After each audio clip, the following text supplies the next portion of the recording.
Welcome back. And so as I stated, I was going to stitch about an inch more and then show you how to finish, because our first pull of 2 strands of floss is not going to finish this.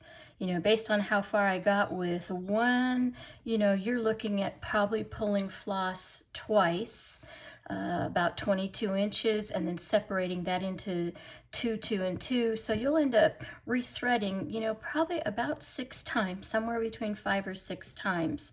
So that'll just kind of give you an idea of what to shoot for here.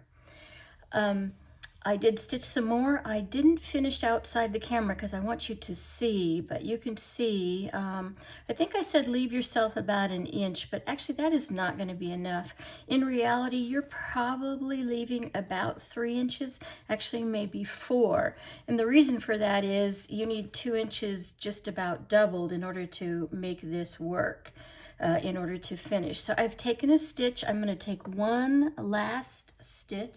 So again, I'm coming over about 1/8 of an inch inside the coral. I'm coming up through the sand right at the edge of the coral, and I'm pulling up through my loop, and there's my last stitch.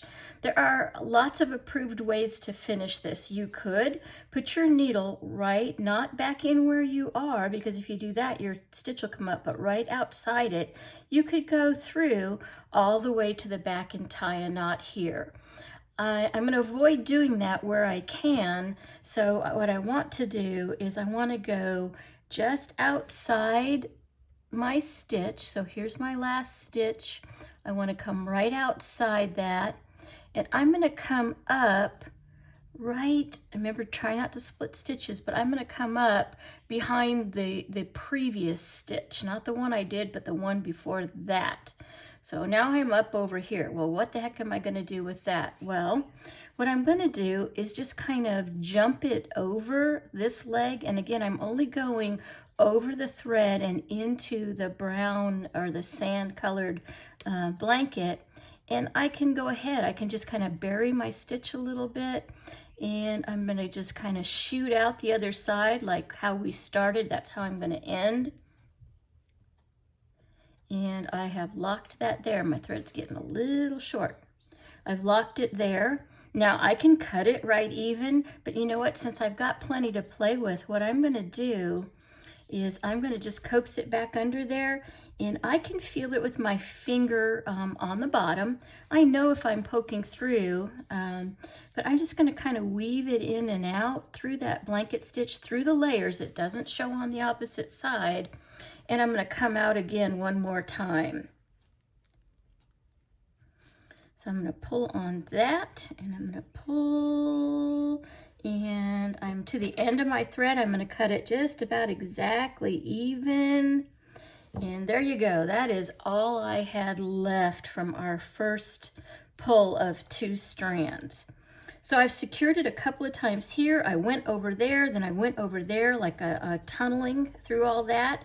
You can't see anything, and that is plenty secure. So as I stated, you're going to end up needing to stop or start, stop, and start again, and you'll rethread about 6 times. So let me see if I have better luck this time. Now with this fusible, sometimes, especially if you didn't get your iron hot enough or steam enough, the needle may be a little sticky. Just look what I'm doing. This is all I'm doing. I'm using just the natural oils, if there are any, in my hands, and I'm just simply wiping the barrel of the needle so it feels smooth again. And that's all I'm doing. Do that to keep it clean. If I met you at the museum in February, then you probably bought one of my favorite notions, which is the Pedophore pin cushion that has sand in it to sharpen your needle. If you've got access to one of those, by all means use it. I'll have to pull one and bring it to my video station. And what I say to people is, if you've got an emery or a sand emery pin cushion, when I'm adjusting from finishing one to rethreading, then I'll park my needle into a pin cushion. That'll help clean it off and sharpen it a little bit as well. So if you remember correctly, this becomes trash. We don't need to save that. We had pulled 3 sets of 2 strands. Careful to undo that without tangling that right back up. We don't want to do that. And then we're going to just go again.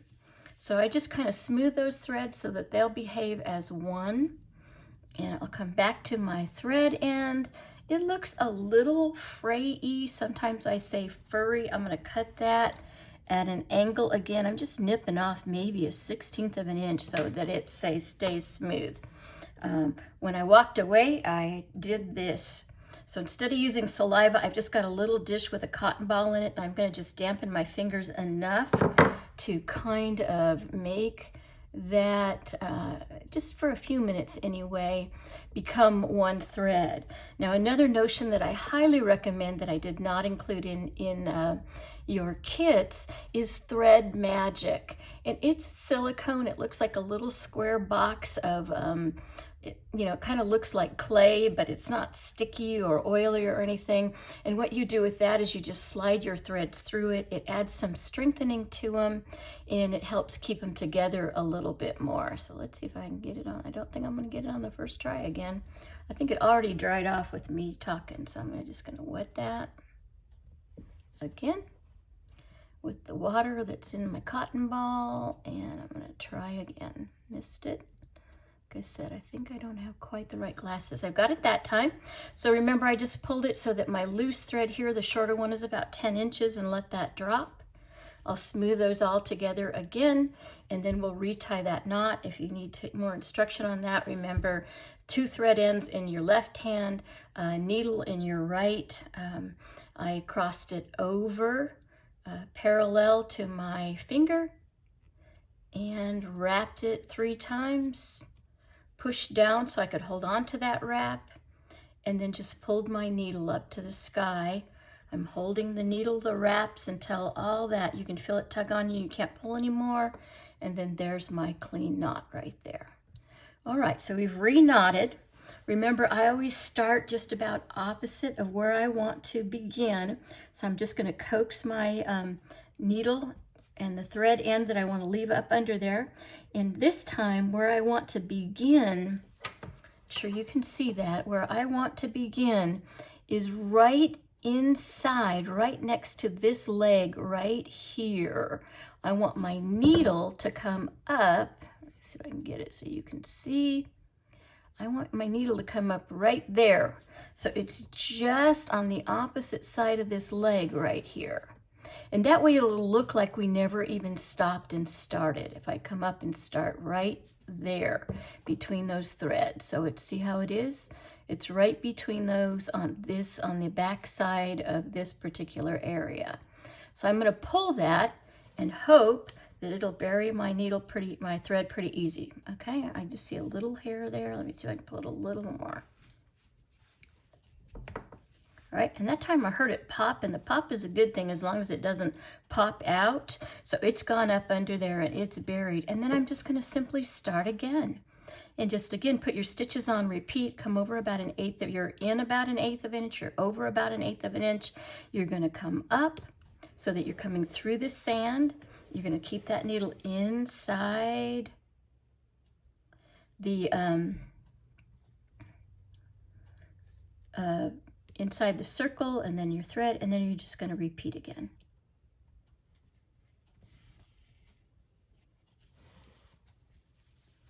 So I'm going to reposition again, and I hope you can see that well. I'm going to come over about 1/8 of an inch. I'm going to come up through this sand. I think I missed it that time. And pull into the coral, out at the sand, and pull. Into the coral, out at the sand with my needle staying inside the circle of thread, and pull. Inside the coral, out at the sand, inside the circle, and pull. So I'm just going to keep going, and I'm going to blanket stitch all the way around counterclockwise until I get back to where I started.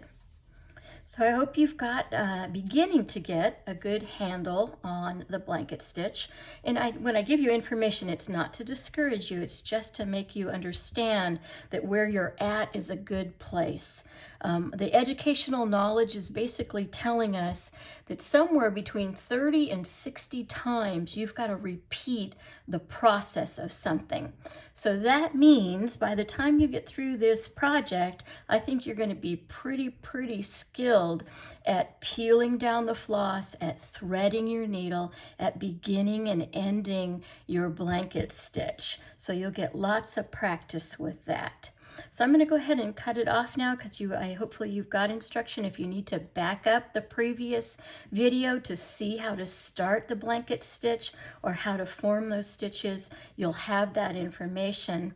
I'll probably stitch through all of this thread, and then I may not finish mine, but that's only because mine's a sample and I want to leave a little bit to do on the Zoom video with you should someone have a question. So the next thing that you'll see me do is you'll see this thread stitched and finished, and I'm going to come on to the straps, the orange straps of the flip-flop. So happy stitching. Your job now is to blanket stitch the remainder of your fun and get that down securely and permanently. Happy stitching. Laura Bosma, Pretty Penny Precuts, in conjunction with the Southeastern Quilt and Textile Museum. Hopefully you're enjoying Stitch at Home Summer Camp 2020.